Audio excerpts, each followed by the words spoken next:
A cowboy paid her brother's debt and promised forever. Freeing her from a forced marriage, Ryder Kane guided his hover horse down the dusty streets of Red Mesa, a frontier town that looked like something straight out of an old Western tale, but with a futuristic twist. The wooden facades of the saloons were equipped with neon hollow signs, and the wagons, once pulled by horses, now floated silently on magnetic tracks. Ryder's eyes scanned the horizon. The twin suns were setting, casting long-orange shadows across the cracked earth, and the faint hum of distant hover drones filled the air.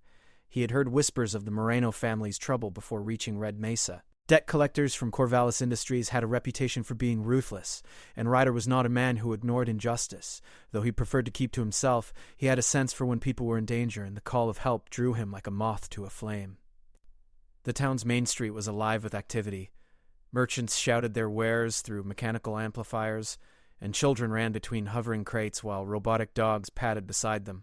Ryder pulled up near a saloon named the Solar Spur. He dismounted, letting his hover horse settle onto the magnetic pads with a soft whir. Inside, the air was thick with tension. Lila Marino stood near the bar, her hands clenched tightly together. Her brown eyes darted nervously toward the door every few seconds, and she pressed her back against the wall as if trying to disappear. Ryder immediately noticed the faint bruise forming on her cheek. "Miss Moreno?" he asked softly. She turned, startled by the sudden voice. "Yes, can I help you?" she asked, trying to sound confident but failing. "I'm Ryder Kane," he said, tipping his wide-brimmed hat. "I've come about your brother's debt." Her eyes widened. You know about Mateo?" Ryder nodded. "I know he owes Corvallis Industries more than anyone should, and I'm here to make sure no one's life is ruined over it." Lila's shoulders relaxed slightly, though caution remained in her gaze. "It's too late," she whispered. "Senator Corvallis said he's taking me as payment." "Tomorrow morning." Ryder's jaw tightened. He had heard enough to know this wasn't an idle threat. Corvallis Industries didn't negotiate. They demanded compliance, and anyone who defied them often disappeared without a trace. "I can stop that," Ryder said firmly, "but it will cost me everything I'm carrying." Lila tilted her head, unsure if he was serious. "Everything?" "Yes," he said. "My hover horse, my supplies, maybe even my reputation. But I can't let you be forced into this." For the first time in days, Lila felt a flicker of hope. She had been trapped in a world that saw her as property, not a person, and someone actually wanted to help. The two of them didn't waste time. Ryder led her to the town's main plaza where Corvallis' agents had set up a small office. Mateo Moreno's debt record flickered on a hollow screen, digits running endlessly higher as late fees and interest piled up. Ryder knew he had only one chance to act before dawn. He took a deep breath and approached the chief agent, a tall man with metallic implants glowing faintly under his skin. "I'm paying this debt," Ryder said, placing his hand flat on the counter. "All of it. Consider it settled." The agent laughed, a cold, metallic sound. "Do you have enough?" Ryder's hand hovered over the pouch strapped to his side. Inside were the credits he had saved for months, earned from risky rides across the solar plains. "Do enough," he said simply. The agent's eyes flickered as he scanned Ryder's ID and then the digital transfer confirmation. Slowly, he nodded. "Debt." "The girl is free to go." Lila couldn't believe it. She blinked, then took a deep breath, feeling the weight lift from her shoulders. You actually did it," she whispered. Ryder gave a small smile. "I told you I would," but the relief was short-lived. A shadow moved across the plaza, a tall, imposing figure in a long black coat, the kind that billowed dramatically in the desert wind. Senator Corvallis himself had arrived, his presence commanding the attention of every citizen in the town. "You," Corvallis said, his voice smooth but threatening, "I see my agents have been too hasty." He stepped closer to Ryder, who didn't flinch. "You think you can pay off debts and change the rules of this town?" "I don't think," Ryder replied evenly. "No one has the right to claim another person as property." A hush fell over the plaza. Citizens peeked from windows and alleyways, watching the confrontation. Even the hover drones hovering above seemed to hold their positions in anticipation. Corvallis' eyes narrowed. "You are a fool," he said. "And fools often pay the price." Ryder's hand rested on the grip of his blaster, though he had no intention of using it unless absolutely necessary. "Maybe. But I'd rather be a fool for doing the right thing than a coward who lets injustice win." Lila stepped forward, placing a hand on Ryder's arm. "You don't have to do this alone," she said. Her voice trembled, but there was steel beneath the fear. Ryder gave her a reassuring nod. "I know, but for tonight you're safe. That's what matters." Corvallis's lips curled into a cold smile. "Enjoy your temporary victory. The galaxy doesn't forget debts so easily. I will have my revenge." With that, he turned and walked away, the hum of his high-tech boots fading into the desert wind. Ryder exhaled slowly. "That's done for now," he said, "but we need to move. If he sends his bounty hunters, they won't be far behind." Lila nodded, feeling a mix of fear and relief. For the first time, she felt like she had a choice in her own life. She could follow Ryder into the unknown, into the vast solar plains, or she could stay behind and risk being claimed by Corvallis. "I'm coming with you," she said firmly. "I'm not going back." Ryder smiled, a rare, genuine smile that softened the rugged lines of his face. "Good. You'll need your wits and courage out there, and I'll be honest, it won't be easy." They mounted Ryder's hover horse, and together they left the town behind. The twin suns dipped lower, casting the desert in gold and crimson. Ahead lay miles of open plains, treacherous terrain, and unknown dangers, but for the first time, Lila felt hope. She was free, and Ryder had promised to keep her safe. As they rode through the quiet, Ryder glanced at Lila. "You know," he said softly, "a promise of forever. That's a big one." Lila smiled faintly, feeling the weight of the past lift slightly. "Maybe, but it feels like it's worth believing in." The wind whipped past them, carrying the scent of dust and freedom.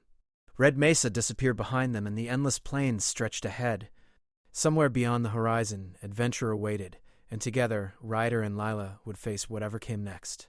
For tonight, at least, the debt was paid. The chains of a forced life were broken, and a cowboy had promised forever. The twin suns of Red Mesa had disappeared below the horizon, leaving the desert bathed in an eerie violet glow.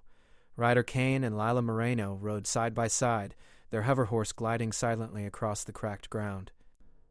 The wind whispered over the plains, carrying the faint hum of distant machinery and the scent of ozone from nearby electrical storms. For Lila, it was the first time she felt the freedom of choice. Each mile they traveled took her further from the suffocating control of Corvallis Industries, yet every step also reminded her that danger was never far behind. She gripped the sides of the hover horse tightly, trying to calm the nervous flutter in her chest. "You're quiet," Ryder said, glancing at her. "Thinking about what comes next?" Lila nodded. I don't even know what's out there. Just endless plains and unknown dangers." Ryder smirked slightly. "That's the life of the frontier, always unknown. But the trick is, keep moving, keep alert, and trust the horse." He patted the hover horse's neck. "And me, I guess." She smiled faintly. There was something reassuring in Ryder's calmness. He didn't speak much, but when he did, his words carried weight. He had faced danger before, and his confidence made her feel she could survive it too. The first danger appeared sooner than either of them expected. A low hum grew in the air, distant but unmistakable. A group of Corvallis's bounty drones approaching fast. Small, sleek machines with glowing red sensors. They zipped across the plains, scanning for heat signatures. Ryder didn't hesitate. "Hold on!" he shouted. The hover horse surged forward, its magnetic engines propelling them across the uneven terrain. The drones followed, their lights cutting through the darkness. Lila felt her stomach drop as the machines swooped low, firing short bursts of energy to try and unseat them. Ryder leaned forward, guiding the hover horse through a narrow canyon. The walls were rough, jagged, and close, but the tight space would slow the drones. Lila held her breath, clutching the reins.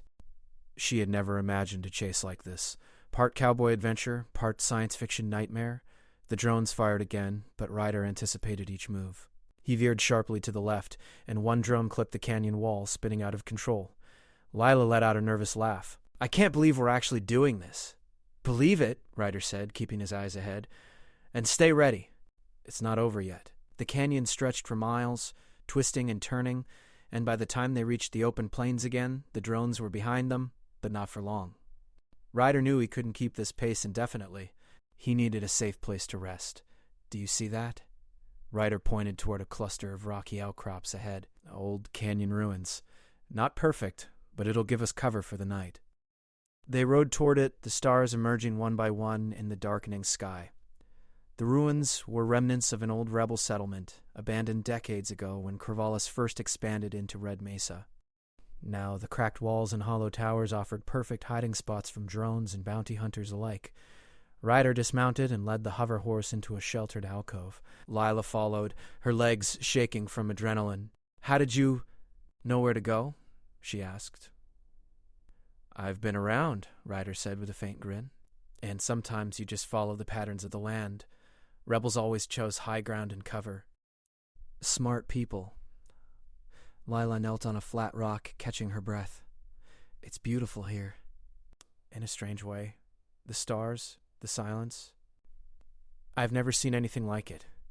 Ryder leaned against a wall, scanning the horizon. "Beautiful, yes, but dangerous. Always remember that. Out here, you can't let your guard down for a second." The night passed uneventfully, though Lila struggled to sleep. She kept thinking of her brother, Mateo, and the life she had escaped. She felt guilt mixed with relief. Ryder's promise of protection was real, but she knew the bounty hunters wouldn't give up easily. By dawn, the violet sky had turned a deep orange. Ryder was already up, checking their surroundings. "We move at first light," he said. "Faster we travel, safer we are. Plains ahead aren't just open space. They're full of dangers you can't always see." As they prepared to leave, Lila noticed a faint signal flickering from a rocky outcrop. Ryder squinted. "That's not natural. Could be a drone, or worse." They advanced cautiously, but around the bend, they found a small abandoned drone sparking and malfunctioning. Ryder examined it. "Looks old rebel tech, maybe? Not dangerous, but it's a warning. Someone's been here recently." Lila frowned. "Someone? You mean bounty hunters?" "Could be," Ryder said. "Or someone else. Either way, we keep moving." The plains stretched endlessly. Golden sands and jagged rocks, with patches of strange flora. Plants that glowed faintly with bioluminescence. Some emitted soft pulses like tiny lanterns lighting their path. Lila reached out to touch one, marveling at the delicate light. "Don't get distracted," Ryder warned with a smile. "Those lights are pretty, but some plants here can fry your circuits if you're not careful." They pressed on, navigating natural tunnels and overgrown canyons. Along the way, Lila began to contribute more than she had expected. She had a knack for reading maps and recognizing patterns in the terrain. When they encountered malfunctioning hover signs, she figured out how to reroute power to make them work again, guiding them through treacherous patches safely. "You're good at this," Ryder said, impressed. "Better than I expected." Lila blushed. "I've had to survive in my own ways." The bond between them strengthened during these quiet moments. Ryder shared bits of his past, growing up on frontier colonies, losing his parents to corporate greed, and learning that survival meant being clever, brave, and sometimes lucky. Lila, in turn, shared stories of her childhood, of her brother's mistakes, and of the dreams she had that were almost stolen by debt and danger. As the sun reached its zenith, they spotted movement in the distance, bounty hunters approaching. Sleek hover vehicles glinting in the sun, armed with tracking devices and energy weapons. Ryder's jaw tightened. "We're not out of this yet. Stay close and don't panic." The chase that followed was tense and exhilarating.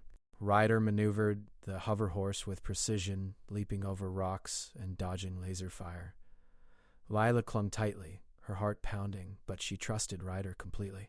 Together, they raced across sand dunes and through narrow canyons, using every trick the plains had taught him over the years. At one point, they found a narrow gorge barely wide enough for the hover horse. Ryder plunged into it, knowing the hunters would hesitate. Sure enough, the sleek hover vehicles couldn't follow without risking a crash. Lila gasped, amazed at Ryder's daring.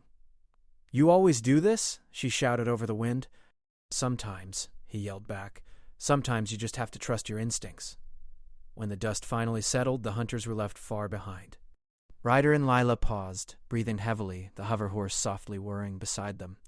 Lila looked out over the plains, the golden sands stretching endlessly, broken only by jagged rocks and distant lights.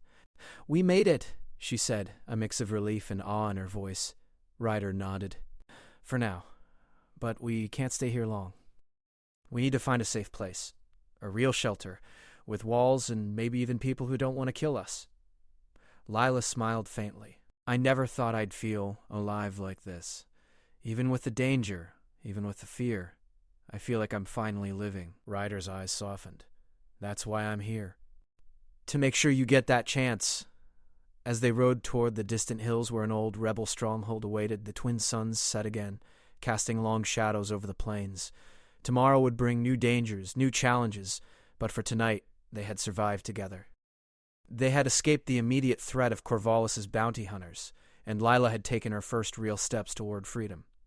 The solar plains stretched ahead like an endless promise of adventure, and Ryder and Lila, united by circumstance and growing trust, would face whatever came next, side by side, determined and unafraid.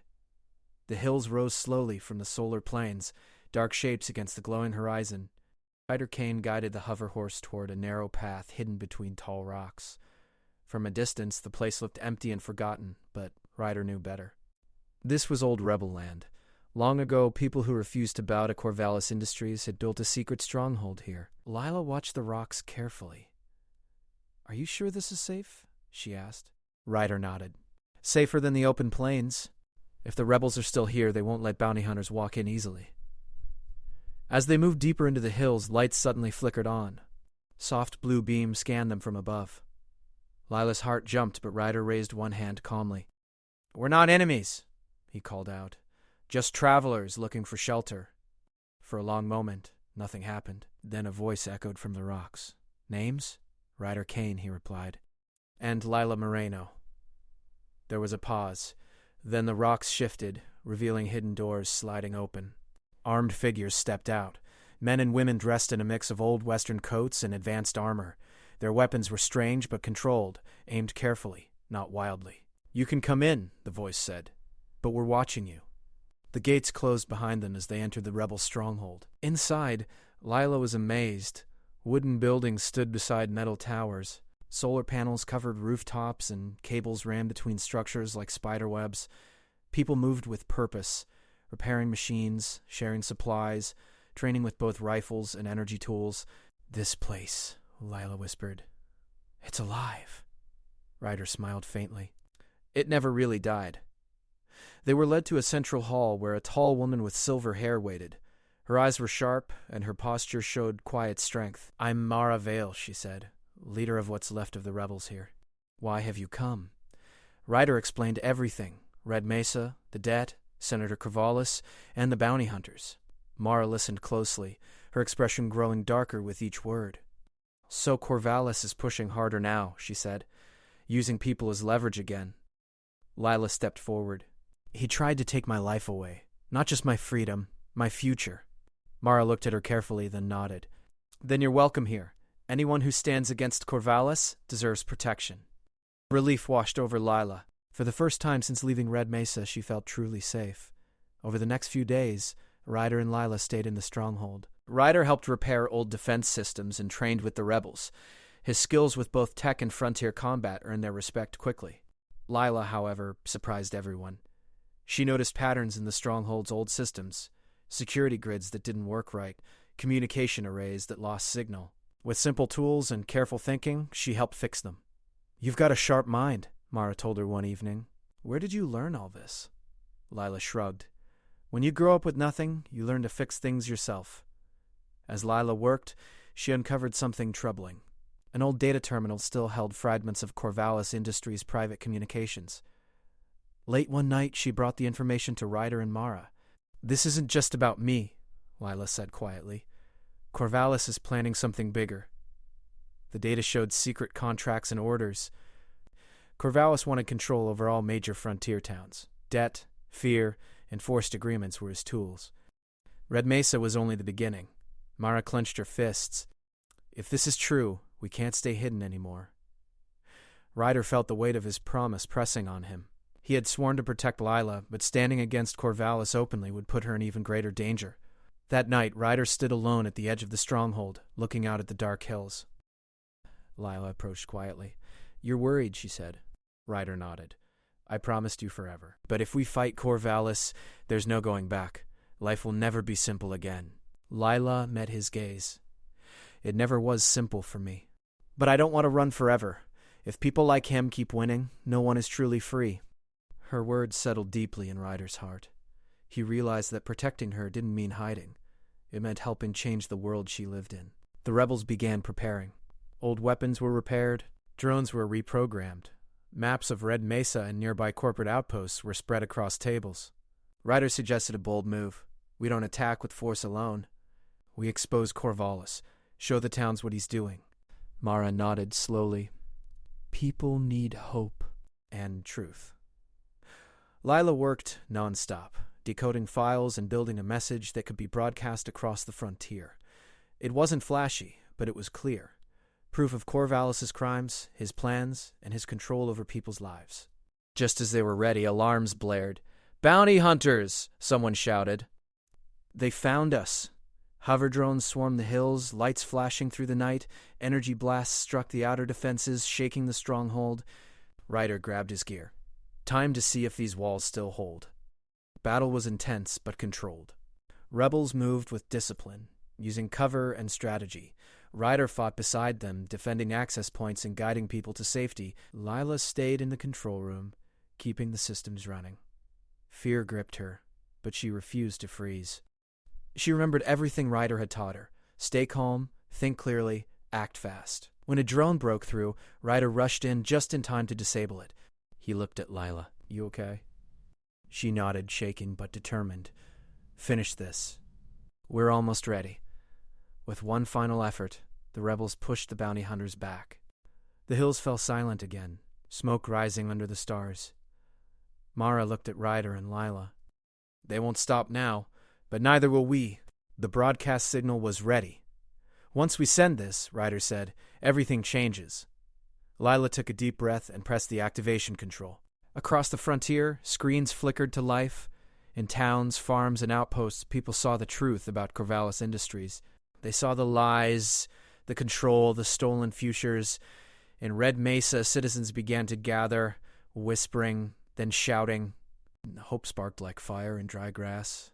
Ryder looked at Lila, pride clear in his eyes. "You did this." She smiled, tears shining. "We did." As the message ended, Ryder knew the final chapter was coming.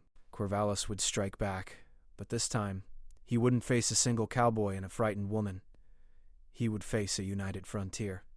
The promise of forever now meant something bigger than just survival. It meant freedom. The morning sky above Red Mesa burned bright gold as the twin suns rose together. The town was no longer quiet. People filled the streets, standing on rooftops and balconies, watching Corvallis Industries' fortress at the edge of town. The broadcast from the rebel stronghold had changed everything. Fear was no longer silent. Ryder Kane rode into town on his hover horse with Lila Moreno beside him. Behind them came the rebels, not as an army, but as protectors. They moved carefully, avoiding panic.